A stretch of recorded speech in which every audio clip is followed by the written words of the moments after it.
So I really wanted to be a singer. And I always said I was going to be a singer, possibly even a dancer and an artist. I wanted to perform. I was exploding with talent. And at 14 years old, I was at my sister's Chabad house. My sister, Tzipi Weiss, is Chabad of Miami Lakes, Florida. And at that point, she had a Hebrew school, and I was teaching in the Hebrew school, and I met some of the girls there. Um, and one of the girls was listening to me sing. And she came to me. She's like, "Oh my goodness, your voice is incredible.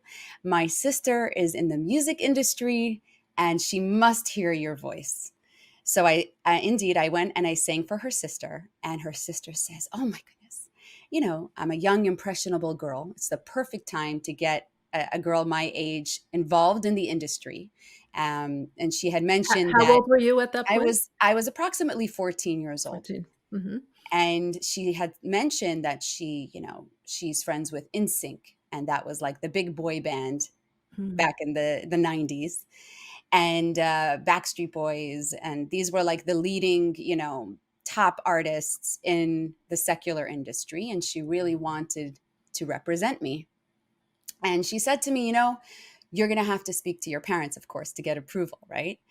And she had mentioned, like, off the cuff, "You might have to get a nose job or something, but that's okay. We'll fix you up." And I had gone home to my parents. As a teenager, I already had resolved in my mind what I wanted to do, but I kind of wanted to hear what my parents would say. And I went to my mother, and obviously she's like, "What? No, of course not." Like, and I went to my father, and he's like, I think he meant it like jokingly. He's like, "Well, how much money will you make?" So Right. um, I think even back then, even at 14, I was pretty self aware and a very deep teenager, which eventually reflected in the song lyrics that I wrote, uh, 6 years later. Hmm. 6 years later, you're already starting I to write. started writing songs. Yes, I Wow. was writing piano tunes at that point. I Mhm. had a piano at home. I didn't learn guitar till I was in seminary, which is Mm. the year after high school. Mhm.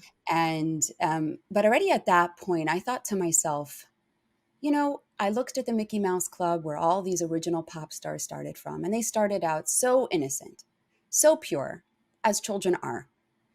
And I saw where the industry led them, Mm. especially women, especially Mhm. girls, and Mhm. how overly sexualized the industry is, especially for women.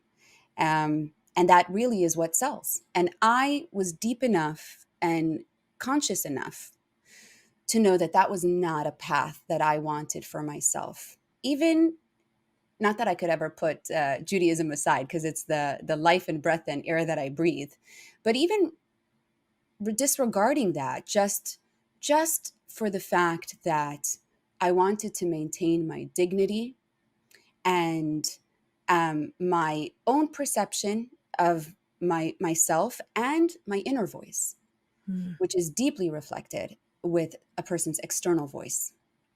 And I wanted to be able to maintain that. And I felt that if I went into a situation where they now technically own me Mm. and they own the rights to my voice and what comes out of it, I would not have been able to put my trust in that kind of circumstance. So Right. there was two aspects to it. One was the Judaism, which of course I wasn't going to do it anyway. Mhm. And the other aspect was maintaining the dignity that a Jewish woman innately has, Right. and every woman has Mhm. on top of that.